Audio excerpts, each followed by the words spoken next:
Hey everyone, Phobos here, coming at you with another Destiny 2 video, and this time we're going to be going over weapons, specifically PvE weapons and pre-raid PvE weapons. And what does that mean exactly? Well, basically weapons you can get before the raid, you're going to want to have before you go into the raid, that will just help you clear the raid a lot faster, get through all the content, do everything much more efficiently. Just stuff you definitely want to grab before heading into the Leviathan. So without further ado, we'll get into the weapons. I'm not going to really do a tier list for each weapon type because there's really not enough weapons of each type to go over.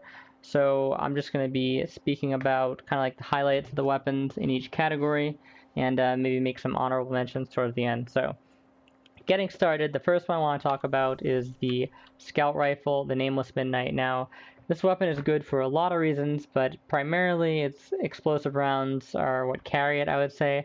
Explosive rounds are just really good in PvE because when you shoot a target, it creates a projectile explosion.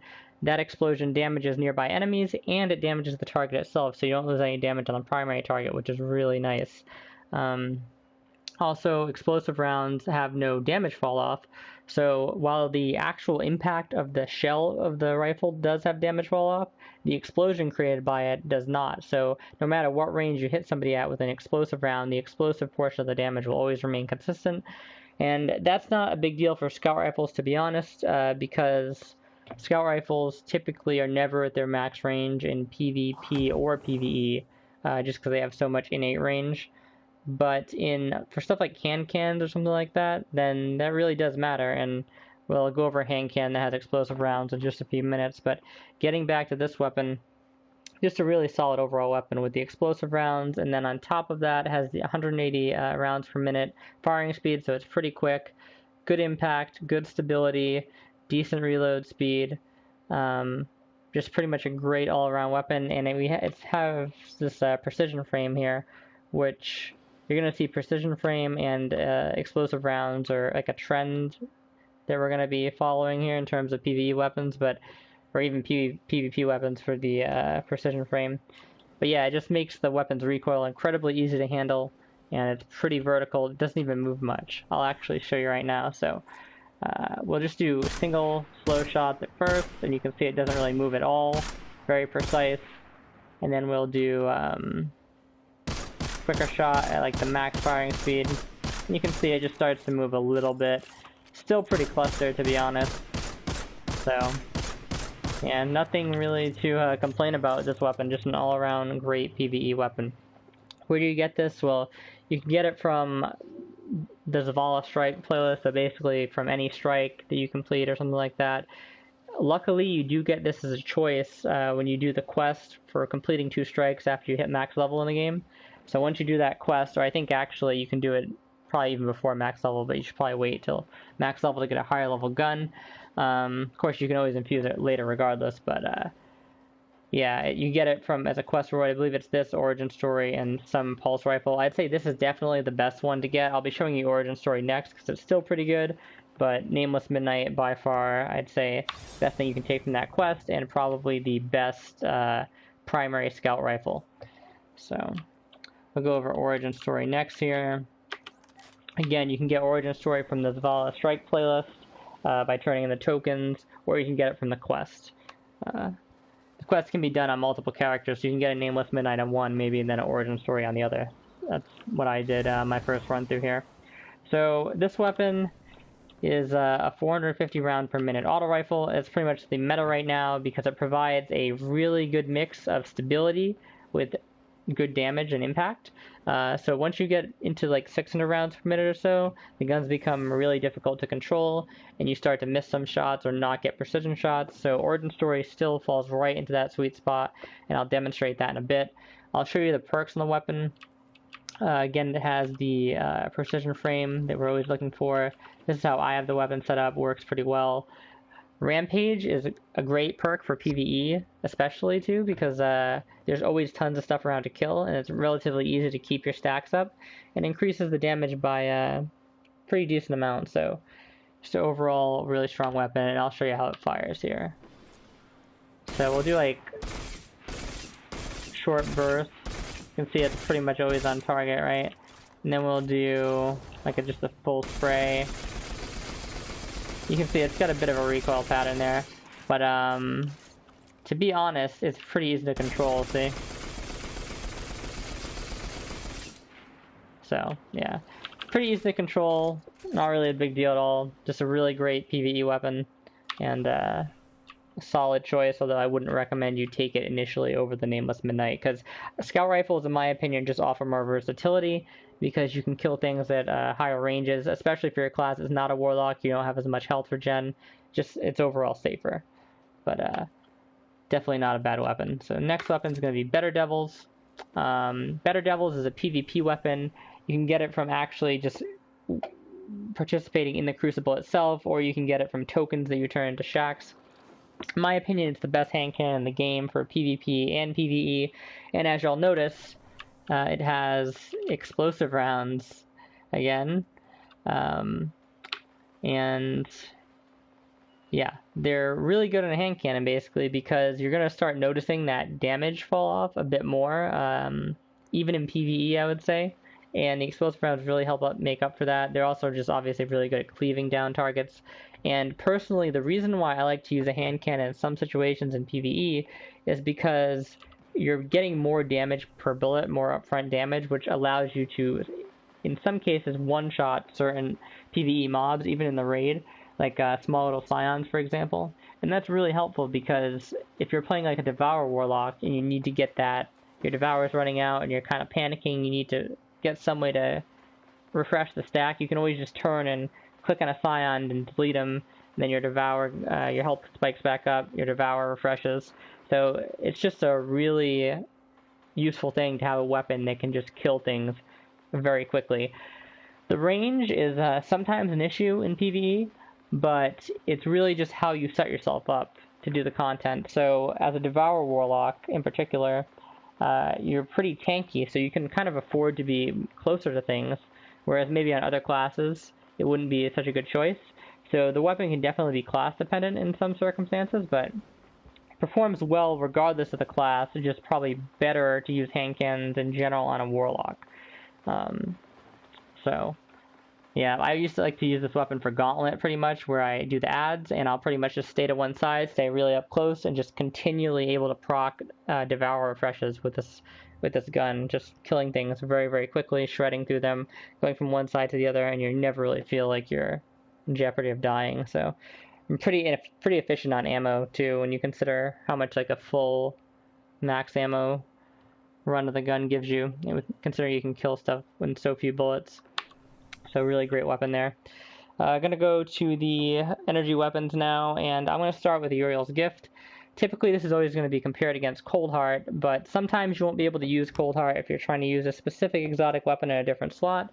So we'll talk about kind of the replacement for it, which is Orils Gift. There's also the number here, which is probably better than Orils Gift. It's basically the same gun, but with slightly different perks. The only thing is you get this from a faction event, and this isn't going to be available on PC right off the bat, whereas Orils Gift is. Orils Gift is pretty much just a drop, like a general drop. You get it from general engrams, the gunsmith, I want to say, decrypting engrams, world drop. It's pretty common, so you shouldn't really have too much trouble getting your hands on one of these. And I'll open up the stats menu here. The main thing you're looking for is high caliber rounds, because typically this is seen as a PvP perk, and the gun is seen as a PvP gun in general. But high cal rounds do disrupt targets you're shooting. They basically kind of like mini stuns them a bit, kind of knocks them back. So that's really helpful in just not getting as much damage returned onto you, and stopping things like heals and stuff like that some of the mobs have. In terms of the actual raw stats of the weapon, you can see it's another precision frame on a 450 rounds per minute auto rifle, so already we're looking really good here, and we've got insanely high range, pretty good stability and good impact, and our tap the trigger mechanic also adds some stability if you're firing in bursts. But you don't even really need it, to be honest, because it's pretty accurate, and I'll show you regardless. So we'll do the burst first. That's what it looks like. Pretty consistent. And then we'll do the full auto. See, it has a bit of a climb there, a bit of a spray pattern. But you can just pull down and keep all those bullets right in the same spot. and it's not really a problem. So really easy weapon to control, does great damage, has great range, pretty much all you could ask for out of an auto rifle in PvE and PvP. And next weapon we're going to be going over is Cold Heart, and this is pretty much the premier weapon you want to use in your energy slot when you can get away with it. It sort of functions like the lightning gun in Quake, but it has quite a bit of a buck to it. I'll just shoot it right away so you can see. Bucks up really fast, but again, it's pretty easy to control as long as you're compensating a bit. So you can see right there, bit jittery, but nothing too bad, right? And the basic premise of this weapon is you want to keep it on the target for as long as possible, because as long as it's on the target, it keeps scaling up damage. Eventually, it does hit a max damage threshold, but it's already really high damage by that point, and you're doing an insane amount of damage once it's fully stacked. So you kind of just want to use it against things that you're going to be able to keep your cursor on non-stop. It's used a lot in the raid on the last fight, Callus, because you basically do him in a DPS burn phase where he doesn't move, and you shoot at him from plates. So you're pretty much just allowed to train him the entire time. You don't really have to worry about anything. And it's very easy to get damage out with this weapon in circumstances like that. Another thing that pairs really well with this weapon in particular is something like Lunification Boots for Warlock, or a Rally Barrier, I believe it's called, from Titan. Both those things allow you to reload your weapon without actually having to go through the reload animation. And the reason why that's important is because when you have to go through the reload animation, obviously you're breaking fire with the weapon, so your damage stacks are dropping off. And when ammo just gets put back into your weapon, you don't have to go through the animation at all. You can just keep firing, so obviously you're doing more throw-up damage there, but your stacks are always remaining at the highest possible point, so you're getting even more of a damage boost. So this weapon can be really incredible in PvE when paired with the right exotics or abilities, and yeah, it's just a really great weapon overall. You get this for pre-ordering the game, which I don't think costs any extra money to pre-order it. I don't believe it does, at least. So you should all pre-order the game and get this weapon, because it's insane, and it'll really help you a ton in the Leviathan. I haven't really tried it out too much in PvP. Don't really think it's that good there, but definitely a monster in PvE. Want to get infusions into this thing as soon as possible to help you out in the raid. It pretty much takes auto rifles, and then in terms of what you can infuse it into, you can infuse it into any other weapon, which is actually rather nice. So if you get multiples of these, don't be afraid to infuse it into something else that you're having a hard time getting an infusion weapon for. So that's pretty much the energy slot for now. Might revisit a few things, but going to talk about Curtaincall next, and this is kind of like the creme de la creme of power weapons, in my opinion. Rocket launchers in general are just really strong, but in particular, you're looking for rockets with cluster bomb. And as you can see here, this has rocket spawn cluster bombs upon detonation. I'll just go into the actual menu, show you right here the perks. You can change these around a bit. They don't matter a ton necessarily for PvE. But the cluster bomb is the main thing you're looking for, and Curtaincall has aggressive on it, which is high damage, high recoil, and the recoil isn't really a problem because you're only firing one round at a time anyways, and you have great reload speed on this weapon as well, so it gives a lot of good throw-up damage. The velocity is decent at least, and it has a decent blast radius on top of that, so it's pretty easy to hit things, even things that are moving slightly. Obviously rockets aren't good against things that are moving very quickly, but pretty decent overall. And there are blue weapons of this version called the Cupbearer, and those are also very good. You're pretty much always going to want your rocket to have cluster bombs on it, and those do, but they don't have this aggressive perk on it, so they're doing less damage basically than a Curtaincall. You get Curtaincall from the Zavala Strike playlist. You pretty much want to grind strikes until you get this. That's how good it is. The cluster bombs are just insane on single target. You would think of them as being like an AoE thing, and they do great in AoE, but they really pile on the damage on single target. You pretty much fire this at something's legs, and most, if not all, the cluster bombs will hit and do massive damage.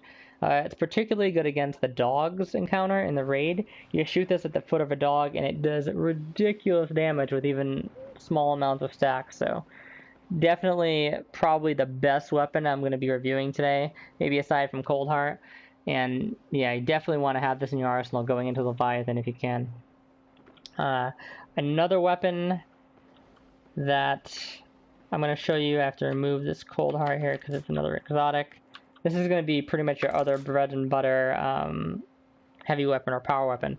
This is Merciless. It's a fusion rifle, and as you can see, it has conserve momentum as its main perk. Now, how fusion rifles normally work is they charge for like a little bit of time, and they shoot about 7 rounds out, kind of like a shotgun. They're clustered fairly closely. You typically want to aim for the body and have the rounds kind of buck up towards the rest, because there's no critical damage on most mobs. I believe there are some mobs, like Callus seems to take critical damage if you hit him in the head, even though the shot isn't colored differently. So you have to watch out in some cases like that, but you generally want to start in the body and let the gun end up towards the head. And it basically just shoots a bunch of beams that do really high damage. Now, the thing about this conserve momentum perk is that when you hit something and it doesn't kill it, the charge time gets decreased. And by the end, you're just firing pretty much non-stop with this thing, and you're getting insane throughput damage. So, yeah, it's just pretty awesome. I'm not going to really show you what it looks like here. It's pretty self-explanatory just because I'm trying to conserve momentum to show you the last exotic rocket launcher, but yeah, it's a pretty awesome weapon. It's kind of hard to get because it comes from an exotic engram, unfortunately, and it's not that exotic engrams are hard to come by, but getting this specific drop, it seems to be a pretty rare drop. I actually got mine from Zur. I don't know if Zur is going to sell the same thing on week 1 on the PC, though. Everybody on console got really lucky because Zur was selling Merciless week 1, and it's pretty much one of the best exotic weapons you can get. So, definitely try and get your hands on it if you can. If not, no big deal. Something like Curtaincall will serve you fine. But yeah, keep an eye out for this thing. Typically, the situations where I want to use it over a rocket launcher is if there's a fear of exploding myself with a rocket. So in this game, if you fire the rocket too close, you can kill yourself, obviously, and then you can actually accidentally hit teammates with a rocket launcher, not kill them, but kill yourself. So if you're firing in tight quarters with a lot of your teammates around, or you have to fight in tight quarters in general, Merciless is a lot of times a better option than a rocket launcher. I typically use rocket launchers to hit stuff from pretty far away when they're going to be stationary, whereas Merciless can hit more mobile targets and stuff that's up closer to you reliably and safely. So, just a little tidbit about the different types of uses here. So, the final, like, really good weapon I'm going to show you here is Wardrip Coil. Now, Wardrip is a bit hit or miss in the sense that, well, we have no power ammo here, but I guess I can just describe how it works, and you'll probably be able to see tons of videos on YouTube with how it fires in general, but basically it fires a stream of rockets that have a very high velocity, and high velocity is really great because you're not going to really miss with Wardrip as long as you're standing in front of something and the range is decent. Stuff like Curtaincall has a lot bigger effective range in terms of the length of the rockets traveling, but Wardrip hits the target a lot faster, assuming you're in its sweet spot range. And it fires a cluster of rockets. The more rockets hit, the more damage it does. Unfortunately, the hitboxes seem to be a bit weird on Wardrip in particular. You would think it does well on big hitbox targets like the dogs I mentioned before. Unfortunately, it seems to do a lot less damage than Curtaincall there. But on other ads, like some of the big ads in Callus's room, when you're doing the inside phase, it actually one-shots them where Curtaincall will not one-shot them. So it's kind of a hit-or-miss weapon, and you really need to play around with it yourself and see what it's capable of, see what it kills really good, what it doesn't kill quite as good. It's really good for public events, I can tell you that. It kills stuff like the Glimmer Drill very quickly, kills the vents and the vent public event very quickly, so it has a lot of uses and stuff like that. And definitely useful against some types of mobs. You just kind of need to play around with it yourself. If you get one of these, definitely don't dismantle it or anything like that, because although it's not great in all situations, it really does have its strong areas, I would say, and they're very strong, so definitely something you want to keep around. Another exotic weapon, unfortunately, so it can be sometimes hard to come by, because you pretty much just get it from exotic engrams. Other stuff I wanted to go over here, I'll do the Tarantula. So the Tarantula is a linear fusion rifle, and this is a good alternative to Merciless, I would say, if you can't get a Merciless by week 1 or something. And basically what it does is it's almost like a sniper rifle, but you don't really have quite the same scope length. It doesn't have really the same range. And you shoot one shot, it does a very high amount of damage, and then I think it has a magazine of 4, and then you have to reload. It has a charge time, and it fires at the end of the charge, whereas the sniper rifle, you're zoomed in and you can pick when you're actually going to fire it. This, you have to start the charge, and then once the charge is done, it's going to fire regardless of whether you're ready or not, and that's the same with any type of fusion rifle. So just bring it out to show you what it looks like, show you what the down sight looks like, and you just hold it down, and then it would fire a stream out. This is only going to fire one bullet. Like I said, though, does a high amount of damage, and just really good at killing targets. The thing about this is you can get precision hits with this, so you really want to be cognizant of that and trying to get those precision hits. If you're not comfortable getting precision hits, you're probably better off just using any other fusion rifle, even if you don't have a Merciless, because this weapon really counts on being able to hit those precision hits in order to get the max out of it. So, yeah, definitely a good option here. If you can't get the Tarantula, there's another option called the Man of War, and it's almost pretty much like the exact same gun with slightly different stats. They're both pretty good, and I wouldn't say one has a huge advantage over the other, even though I'd maybe give the advantage to Tarantula due to the faster aim down sights. But you can get the Man of War by doing a quest on, I believe it is IO. If you talk to like the Ashen guy or whatever, and when you complete the quest chain, you'll get a linear fusion rifle Man of War. So it's just something to keep in mind there. If you can't, if you're struggling to get a good power weapon, you can get one from him. And yeah, that's pretty much all the mandatory ones I want to say. By far the best ones are, I'd say, Curtaincall and Cold Heart and Nameless Midnight. But all the other weapons I mentioned are pretty decent as well. And maybe I'll go into some special, what do you call it, some honorable mentions now. There are swords. Swords are actually pretty decent even in the raid on some encounters. The bath encounter particularly, you need to kill this one mob called the Bathers. And swords are great because if you don't have something like Merciless, because they kill them just pretty easily, I would say. The only caveat there is that you can't really attack the crystals in the fight with the sword. So it's a bit of a downside, but still a pretty good option. And another thing I wanted to go over was this particular scout rifle for the energy slot, the Manana SR4. Now, typically, I don't really like to run scout rifles in the energy slot. Well, at least if I'm going to have one in the primary, and I usually use the Nameless Midnight. So I don't like to run 2 scout rifles in the raid, as I like to do something that can do a bit more thorough put DPS in the energy slot. But with that being said, this gun is incredible, and it is good for like things like the Nightfall, for like example, because stuff in the Nightfall just hits very hard, and a lot of times you're going to want to be at very far ranges. Stuff like the Manana is really great for that, having this paired with your primary scout rifle, because if you run out of ammo with one, you can just swap to the other. You can use it to break shields and then swap back to your primary scout rifle.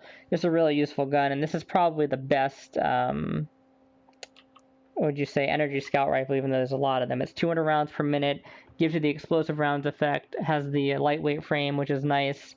It has a pretty lackluster range stat. Everything else about it is pretty insane, as you can see.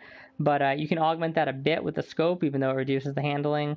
But don't worry too much about the range stat, because, like I said before, the base range on scout rifles is so good that you really don't need a very high range stat to make it a viable choice. So, really good weapon to keep an eye out for. This is incredible in PvP as well.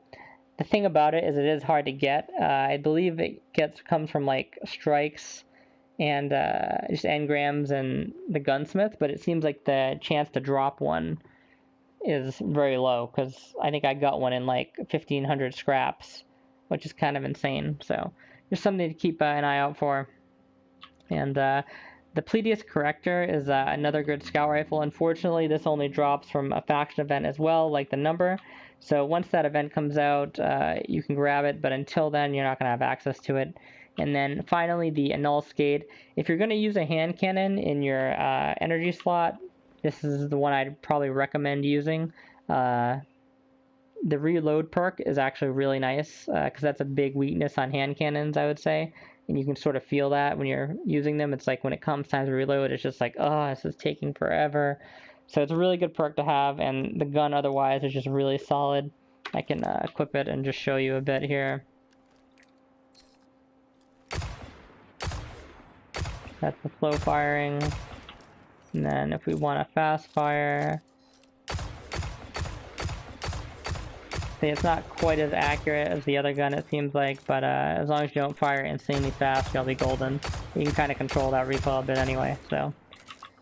That's pretty much all the weapons. Video's probably longer than expected, but at least it's comprehensive. I'm going to do one of these for PvP next. That one's probably going to be a bit shorter, to be honest, because I think there are like probably less really good meta weapons that are good for PvP, although I guess it depends on how much time I spend talking about the honorable mentions. But yeah, pretty much I'm going to make a list in case you guys don't want to watch the whole video. You just want to know what's good and kind of figure out why it's good for yourself.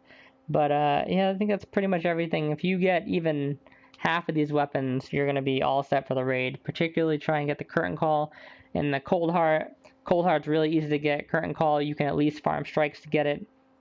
And you're going to be golden if you have those two weapons, regardless of what you have in your primary slot, in my opinion. So, yep, thanks for watching, and hope you could help, and talk to you guys later.